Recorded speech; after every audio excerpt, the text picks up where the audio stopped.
Hello. Today we're starting with Genesis chapter 32. Jacob went on his way, and the angels of God met him. Wow. And when Jacob saw them, wow. So on his way, the angels of God are with him, which they're always with us. But Jacob saw them. That's pretty cool. This is God. Oh, okay, let me start over. Jacob went on his way, and the angels of God met him. And when Jacob saw them, he said, "This is God's camp." So he called the name of that place Mahanan. Well, that's just really cool right there. You just can't read over that and not stop and say, the angels of God were with him, and he saw them. So just ask the Father. The Father will open your eyes so you can see the angels around you. There's always angels around you. The Bible says that joy goes before you, that goodness and mercy follow you all the days of your life. Those are all angels. Those are all beings of God. And there's so many more. They're all, well, I shouldn't say they're all, but a lot of them are named in the Bible. We just mistake them for just everyday adjectives. Anyway, on to verse 3. And Jacob sent messengers before him to Esau his brother in the land of Seir, the country of Edom, instructing them, "Thus you shall say to my lord Esau, thus says your servant Jacob, I have sojourned with Laban and stayed until now. I have oxen, donkeys, flocks, male servants and female servants I have sent to tell my lord, in order that I may find favor in your sight." And the messengers returned to Jacob, saying, "We came to your brother Esau, and he is coming to meet you, and there are 400 men with him." Then Jacob was greatly afraid and distressed. He divided the people who were with him and the flocks and herds and camels into two camps, thinking, if Esau comes to one camp and attacks it, then the camp that is left will escape. And Jacob said, "O God of my father Abraham and God of my father Isaac, O Lord, who said to me, return to your country and to your kindred, that I may do you good. I am not worthy of the least of all the deeds of steadfast love and all the faithfulness that you have shown to your servant, for with only my staff I crossed this Jordan, and now I have become two camps. Please deliver me from the hand of my brother, from the hand of Esau, for I fear him, that he may come and attack me, the mothers with the children. But you said, I will surely do you good and make your offspring as the sand of the sea, which cannot be numbered for multitude."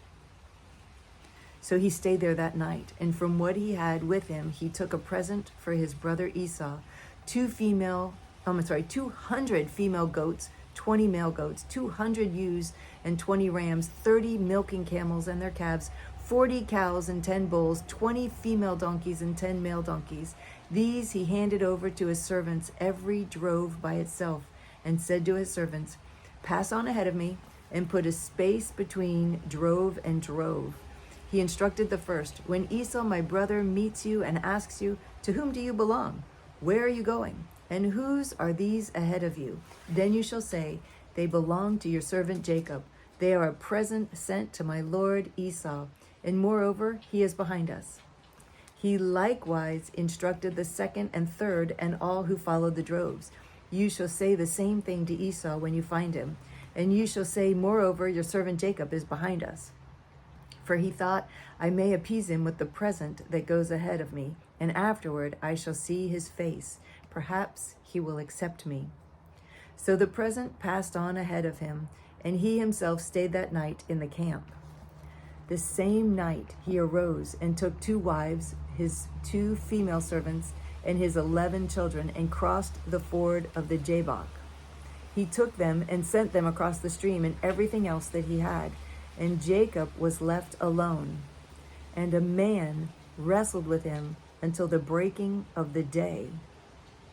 And a man wrestled with him until the breaking of the day. They sort of leave that very vague, don't they? Hosea calls this man an angel. But later on in this chapter, he calls himself God. So, and a man wrestled with him until the breaking of the day. When the man saw that he did not prevail against Jacob, he touched his hip socket, and Jacob's hip was put out of joint as he wrestled with him. Then he said, "Let me go, for the day is broken." But Jacob said, "I will not let you go unless you bless me." Well, that's pretty bold of him. And he said to him, "What is your name?" And he said, "Jacob." Then he said, "Your name shall no longer be Jacob, but Israel. For you have striven..." Oh, can't. "You have striven with God and with men, and you have prevailed." There he calls himself God, right there. Then Jacob asked him, "Please tell me your name." But he said, "Why is it that you ask my name?" And there he blessed him. So Jacob called the name of the place Peniel, saying, "For I have seen God face to face, and yet my life has been delivered." The sun rose up upon him as he passed Penuel, limping because of his hip. Therefore, to this day, the people of Israel do not eat the sinew of the thigh that is on the hip socket, because he touched the socket of Jacob's hip on the sinew of the thigh. What a great testimony. I'm so grateful that they wrote this down so that we could read it. He started the chapter saying he saw angels, that he saw the angels that were around him. And then it ended with him wrestling with God. He saw God face to face. Pretty cool. Chapter 33. And Jacob lifted up his eyes and looked, and behold, Esau was coming, and 400 men with him. So he divided the children among Leah and Rachel and the 2 female servants, and he put the servants with their children in front. Then Leah with her children, and then Rachel and Joseph last of all.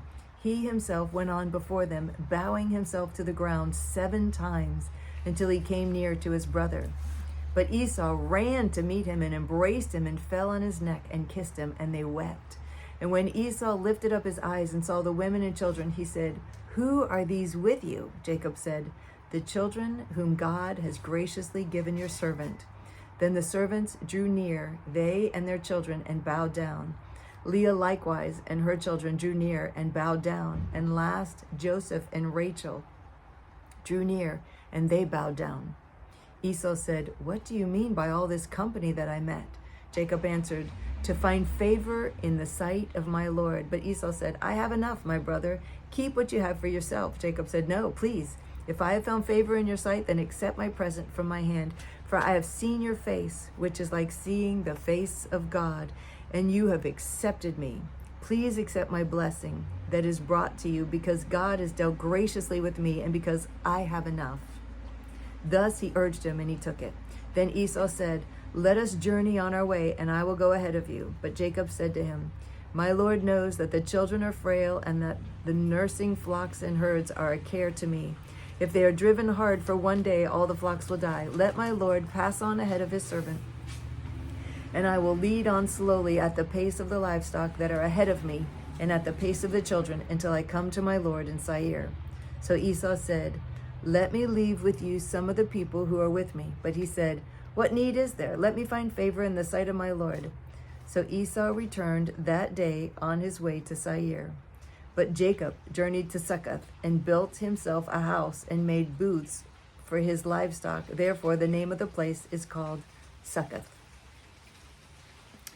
which Succoth means booths. Okay. Verse 18, and Jacob came safely to the city of Shechem, which is in the land of Canaan, on his way from Padan Aram, and he camped before the city. And from the sons of Hamor, Shechem's father, he bought for 100 pieces of money the piece of land on which he had pitched his tent. There he erected an altar and called it El Elohi Israel. Chapter 34. Now Dinah, the daughter of Leah, whom she had borne to Jacob, went out to see the women of the land. And when Shechem, the son of Hamor the Hivite, the prince of the land, saw her, he seized her and lay with her and humiliated her. And his soul was drawn to Dinah, the daughter of Jacob. He loved the young women and spoke tenderly to her. Woman. He loved the young woman and spoke tenderly to her. So Shechem spoke to his father Hamor, saying, "Get me this girl for my wife." Now Jacob heard that he had defiled his daughter Dinah, but his sons were with the livestock in the field. So Jacob held his peace until they came. And Hamor, the father of Shechem, went out to Jacob to speak with him. The sons of Jacob had come in from the field as soon as they heard of it, and the men were indignant and very angry because he had done an outrageous thing in Israel by lying with Jacob's daughter, for such a thing must not be done. But Hamor spoke with them, saying, "The soul of my son Shechem longs for your daughter. Please give her to him to be his wife. Make marriages with us, give your daughters to us, and take our daughters for yourselves. You shall dwell with us, and the land shall be open to you. Dwell and trade in it, and get property in it." Shechem also said to her father and to her brothers, "Let me find favor in your eyes, and whatever you say to me, I will give. Ask me for as great a bride price and gift as you will, and I will give whatever you say to me. Only give me the young woman to be my wife." The sons of Jacob answered Shechem and his father Hamor deceitfully, because he had defiled their sister Dinah. They said to them, "We cannot do this thing, to give our sister to one who is uncircumcised, for that would be a disgrace to us. Only on this condition will we agree with you, that you will become as we are by every male among you being circumcised. Then we will give our daughters to you, and we will take your daughters to ourselves, and we will dwell with you and become one people.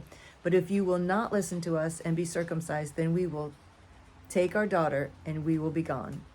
Their words pleased Hamor and Hamor's son Shechem, and the young man did not delay to do the thing, because he delighted in Jacob's daughter. Now he was the most honored of all his father's house. So Hamor and his son Shechem came to the gate of their city and spoke to the men of the city, saying, "These men are at peace with us. Let them dwell in the land and trade in it, and behold, the land is large enough for them. Let us take their daughters as wives, and let us give them our daughters. Only on this condition will the men agree to dwell with us to become one people, when every male among us is circumcised as they are circumcised. Will not their livestock, their property, and all their beasts be ours? Only let us agree with them, and they will dwell with us." And all who went out of the gate of his city listened to Hamor and his son Shechem, and every male was circumcised, all who went out of the gate of his city. On the third day, when they were sore, two of the sons of Jacob, Simeon and Levi, Dinah's brothers, took their swords and came against the city while it felt secure, and killed all the males. They killed Hamor and his son Shechem with the sword, and took Dinah out of Shechem's house and went away. The sons of Jacob came upon the slain and plundered the city, because they had defiled their sister. They took their flocks and their herds, their donkeys, and whatever was in the city and in the field, all their wealth, all the little ones and their wives, all that was in their houses, they captured and plundered. And then Jacob said to Simeon and Levi, "You have brought trouble on me by making me stink to the inhabitants of the land, the Canaanites and the Perizzites. My numbers are few, and if they gather themselves against me and attack me, I shall be destroyed, both I and my household." But they said, "Should he treat our sister like a prostitute?" Chapter 35. God said to Jacob, "Arise, go up to Bethel and dwell there. Make an altar there to the God who appeared to you when you fled from your brother Esau." So Jacob said to his household and to all who were with him, "Put away the foreign gods that are among you, and purify yourselves and change your garments. Then let us arise and go up to Bethel, so I may make there an altar to the God who answers me in the day of my distress, and has been with me wherever I have gone." So they gave to Jacob all the foreign gods that they had, and the rings that were in their ears. Jacob hid them under the terebinth tree that was near Shechem. And as they journeyed, a terror from God fell upon the cities that were around them, so that they did not pursue the sons of Jacob. And Jacob came to Luz, that is Bethel, which is in the land of Canaan, he and all the people who were with him. And there he built an altar and called the place El Bethel, because there God had revealed himself to him when he fled from his brother. And Deborah, Rebekah's nurse, died, and she was buried under an oak below Bethel. So he called its name Elon Bakuth. God appeared to Jacob again when he came from Padan Aram and blessed him. And God said to him, "Your name is Jacob. No longer shall your name be Jacob, but Israel shall be your name." So he called his name Israel. And God said to him, "I am God Almighty. Be fruitful and multiply. A nation and a company of nations shall come from you, and kings shall come from your own body. The land that I gave to Abraham and Isaac, I will give to you, and I will give the land to your offspring after you." Then God went up from him in that place where he had spoken with him. And Jacob set up a pillar in that place where he had spoken with him, a pillar of stone. He poured out a drink offering on it and poured oil on it. So Jacob called the name of the place where God had spoken with him, Bethel. Then they journeyed from Bethel. When they were still some distance from Ephrath, Rachel went into labor, and she had hard labor. And when her labor was at its hardest, the midwife said to her, "Do not fear, for you have another son." As her soul was departing, for she was dying, she called his name Ben-Oni, but his father called him Benjamin.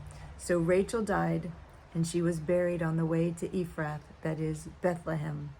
And Jacob set up a pillar over her tomb. It is the pillar of Rachel's tomb, which is there to this day. Israel journeyed on and pitched his tent beyond the tower of Eder. While Israel lived in that land, Reuben went and lay with Bilhah, his father's concubine. And Israel heard of it.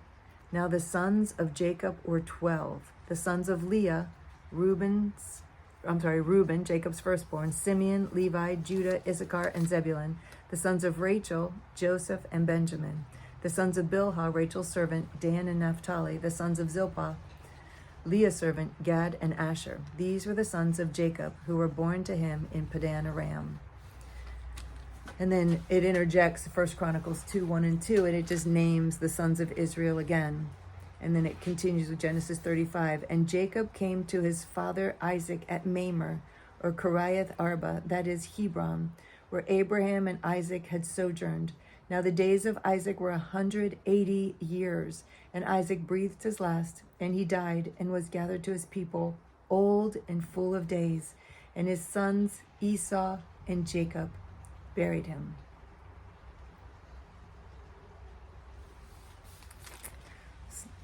Nice that he got home just on time to bury his dad, huh? Or it seems as so. So that's all for today. We'll pick up tomorrow with Genesis chapter 36. So I love you. I'm enjoying reading again with you this year. I'll see you tomorrow.